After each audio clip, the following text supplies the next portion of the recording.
Assalamualaikum and good day everyone, and welcome back to our weekly forum. So I'm your moderator for today, Muhammad Taufik bin Rosman. So in this forum we'll be discussing about a topic which is quite important in our country's history, which is the tragedy of 13th of May 1969. So we have our lovely panelists for today that will be discussing further about this topic. So the first panelist is Nur Nazira binti Zakaria, and then by Muhammad Akmal bin Mokhtar. After that, by Nur Hafizatul Ain binti Muhammad Nasir, and lastly by Nur Asha Sofia binti Taharin. So we proceed with the first panelist. So Miss Nur Nazira, how does this tragic tragedy which has affected our country is relevant with our country's history and our country's culture and identity? Thank you to our moderator, Mr. Taufik. As introduced, I am Nur Nazira binti Zakaria, the first panelist for our forum today. Referring to the question by Mr. Taufik just now, the tragedy that happened in 13 May 1969 obviously had affected our country's culture and history, which lead to the shaping of Malaysia that we know today. The riot actually helped our country to make a move toward having its own national culture or Malaysian culture. The claim that Malayan culture must be indigenously based had always been emphasized by the government since our country got its own independence, but it was never got clearly defined. The basic characteristic of the nation only got clearly defined after the riot, where it stated that Malay culture was to be the basis of national culture. The Malay rulers become the symbol of sovereignty. The Malay language become the national and official language, and Islam become the state religion. Hearing this, non-Bumiputra Malaysian believe that they will be assimilated into the Malaysian society through the acquiring of the Malaysian national cultural identity. Confusion rose among the people, especially these non-Bumiputra. Vethamani, the article's writer, also believed that this Malaysian notion of a national Malaysia culture problematized the concept of being Malaysian. After that, the National Cultural Congress was instituted to clear up the ambiguities of the Malaysian culture stated before. This led to the existence of the National Culture Policy, which also the conclusion reached by the Congress as presented by Soleha Ishaq. The National Cultural Policy was introduced in 1970, and it emphasized about the assimilation of the non-Malays into Malays ethnic group. The 1971 National Culture Policy defines three principles as the guidelines of national culture. 1. Must be based on the indigenous Malay culture. 2. Suitable elements from other cultures may be accepted as part of the national culture. 3. Islam is an important component in the molding of the national culture.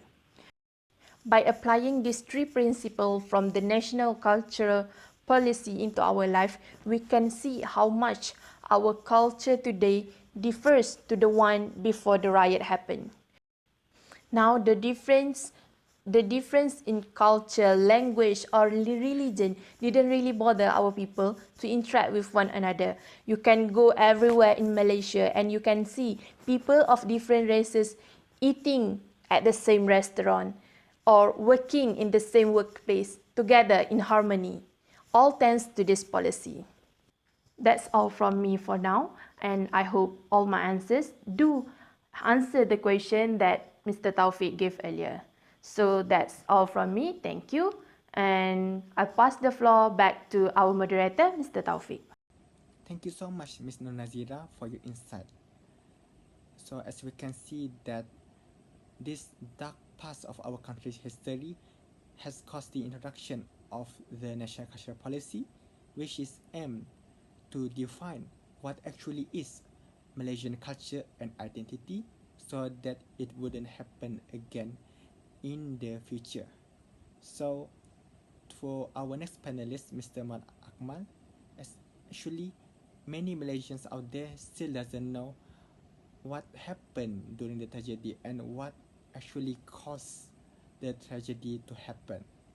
So, question to you, Mr. Muhammad Akmal, how were the politicians during the tragedy and what were their action and the consequences of their action? Okay, first of all, I want to thank everyone for giving me this chance to share my opinion regarding this whole tragedy and its effects to our current Malaysia. So, thanks to Vethamani's article and many other news sources, we, the younger generation, can now fully understand the tragedy that had befallen us on May 13, 1969. From my understanding, this tragedy occurs due to the high racial tension that exists during the times. But evidently, there were quite a few other factors that pushed the racial tension to its tipping point. Long story short, the the tragedy is caused by racial tension gone wild. The tension started to burst when a minority Indian-based NGO purposely questioned the right of Muslims. So, just as a disclaimer, I'm not saying that it is the fault of one side. So, let's just say that the tragedy is the fault of both sides for being immature. But truthfully, for me, the real evil of this situation is, without a doubt, the politicians. As we know, the riot happened after the 1969 general election that is caused by fanatics from the political parties. Not only the politicians fail to control their followers, but they also have used the tragedy as a threat. An example we can find from Vethamani's article is a politician, Shahrizad Abdul Jalil, which during her party's general assembly warned that the May 13 tragedy might be repeated should UMNO become weak and unable to overcome its challenges. Another politician, Jamal Yunus, a well-known for his antics and controversial public misbehavior, he announced in his Facebook that he vows that the May 13 tragedy will be repeated and parang will fly if Bersih 5 is held. An example from a political group is the Gagasan Kuasa 3, which were trying to incite racial hatred and bloodshed by purposely invoking the memories of the May 13 riots. As we can see from the example from the articles, politicians now use this tragedy to further their agenda to threats of the tragedy happening all over again, claiming that should the party lose the election, the citizens' respective race will surely lose their rights. Politicians now feed the fire of war within the community, thus leading to the divide between races in Malaysia.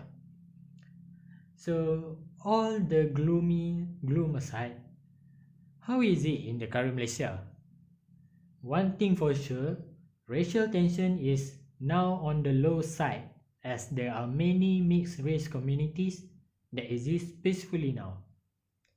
This goes to show that Malaysia's national narrative has evolved by learning from past tragedy to emphasize more on unity of the citizen without caring of what race they are.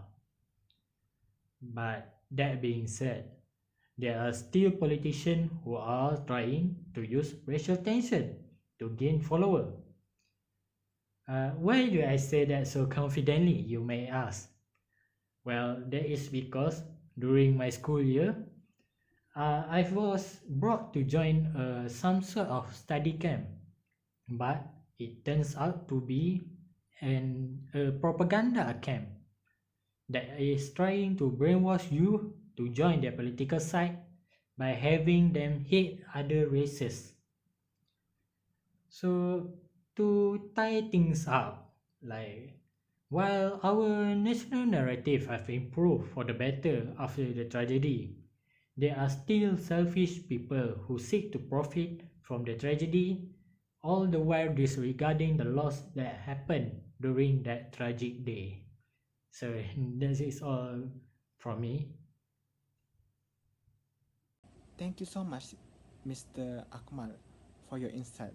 So as we can see that this tragedy has been used a lot by our politicians nowadays to further the agenda and also claim that if the agenda is not being furthered forward, the countries will experience this tragedy again.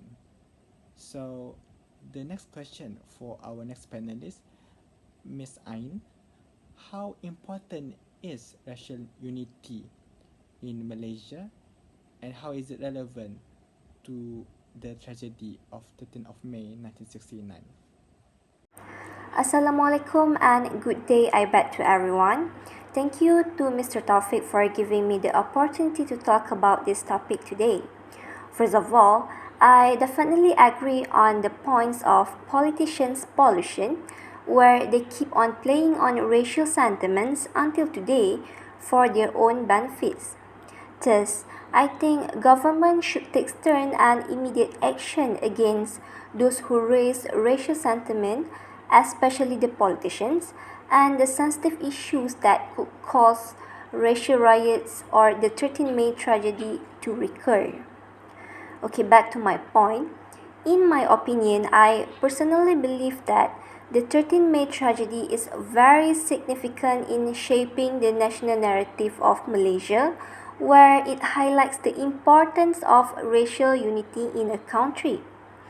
As everyone knows, the 13 May tragedy was a traumatic experience that has had a favorable impact on Malaysia in several ways, including government policies that designed to strengthen Malaysian nationalism. Generally, the underlying cause or the root cause that we can see of the tragedy was because there were a perception of racial imbalance and unfairness. What I mean is, before the riots, there were no equality in most of the aspects among the ethnics in Malaysia that contribute to the racial riots on 13 May 1969. After the independence, Malaysian leaders believed that they already succeed in creating a harmony Malaysian unity. However, this was proved to be wrong as the 13 May riots occurred, and this shows that there was never true racial harmony among the ethnics. It is a fact that there had been several incidents of racial conflict between Malays and Chinese even before the 1969 riots. So, one of the major conflicts that triggered the riots was when the Malays or Bumiputra believed that they were falling behind in the economy since the Chinese ethnics had risen quicker and were concentrated in the most urbanized areas, whereas the Malays and Indians were only placed in rural areas for the agricultural sectors. These have caused a great dissatisfaction among the three primary races, and there was never been true unity that leading to the 13 May riots as everyone in every races start to express their outrage with the injustice or the unfairness that happened. However, the rioting and violence that occurred in May 1969 had a significant influence on Malaysians, as it resulted in hundreds of deaths and the demise of all parties. As a consequence, people began to recognize that expressing rage served absolutely no good instead of harm, and the tragedy offered a true warning or true reminder to all races of the negative consequences of racial conflict and the riots, which only contribute to ruin the country's image. Furthermore, the writers also play a significant role when writing about the tragic memorable events where most of their purpose is to picture the tragedy and highlight the cause and factors that contribute to the events. It is undeniable that the bloody incidents should always be reminded and portrayed in everyone's memory as what the most writers do in order to make them comprehend and understand the struggles during tragedy and ensuring that it will not recur. For example, Hannah Al-Kaf articulates the emotions and feelings of the traumatic memory, inviting the readers to experience the riot scene together with her protagonist. So from this, the readers or people that born after the riots also will acknowledge and understand the traumatic event and start to reflect and taking actions on what they need to do to achieve the true independence, the true unity, which is to shape Malaysian national identity. For instance, people nowadays has learned to be tolerant and appreciative of each other's religion, sentiment, race, culture, and way of living in order to foster true unity. In short, this tragedy can help the eyes of the Malaysians to be widely open and make them realize about the importance of true unity in a country so that they can take some precautionary steps in avoiding any racial riots or violence to recur or to happen again as it brings lots of distractions. So, summing up, I would say that instead of the violence and cruelty that occurred on May 13, 1969, this tragedy or this event also can be seen as a starting point, a blueprint, or a plan for increasing racial and religious polarization as people come to value the unity, and it assists us in building the national narrative of Malaysia. I think that's all from me. Thank you. Thank you so much, Ms. Ain, for your view. As we can see, this is quite clear that racial unity is important in Malaysia so that the dark tragedy wouldn't happen again in the future, and how the tragedy shaped our perception on how important is racial unity. So, to our next and final panelist, Ms. Aisha, as we all know that the Rukun Negara, the national principle, was formed after the tragedy happened. So, question to you, how does this Rukun Negara important for our country and how is it relevant to the tragedy? Thank you, Mr. Taufik. Assalamualaikum warahmatullahi wabarakatuh and good day everyone. As mentioned and introduced by the moderator, my name is Nur Aisyah Sufia binti Tahrin, metric number 141605. Okay, without any further delay, I will continue to this forum with the next point, which is Rukun Negara as a national ideology. I believe each of us is well aware of the Rukun Negara and knows what are the 5 principles consist of. First, belief in God. Second, loyalty to the king and country. Third, supremacy of the constitution. Last but not least, rules of law. And lastly, courtesy and morality. Have we ever wondered before, even in the present, which is nowadays, why did we have the Rukun Negara, or also called as national principles? Why do we have to obey and adhere to the Rukun Negara? As presented and mentioned by the previous presenters, the riots that happened back on 13th May 1969 or even the years before and after that were caused by the racial tension among the races in Malaysia, majorly among Chinese, Indians and Malay. As we know, every race has their own distinctive cultures, and following that, sometimes they seem to not bind together or go along together while having the same notion. Thus, in avoiding the same tragedy that happened back in 1969, the government has come up with an approach which is the Rukun Negara, where the focus is mainly on the people of Malaysia and also the cultural harmony. The Rukun Negara, also known as national ideology, has been introduced as an alternative in overcoming the ethnic issues raised among the people since the riots in 1969. Moreover, this ideology is also said to be a factor that makes everyone unite and assimilate themselves into the same cultures, despite coming from different races and religions. With the Rukun Negara as our guidance now, it is safe to say that we are no longer having the racial gap between us. This is because we have the same notion and we obey to the same thing, which is the national principles or the Rukun Negara. Back then, when the Rukun Negara is not here yet, people seem to live their life in cultural pluralism. What is cultural pluralism? Cultural pluralism is a societal condition in which the minority groups within a society can maintain their distinctive cultural identities. This means they had different notions among them.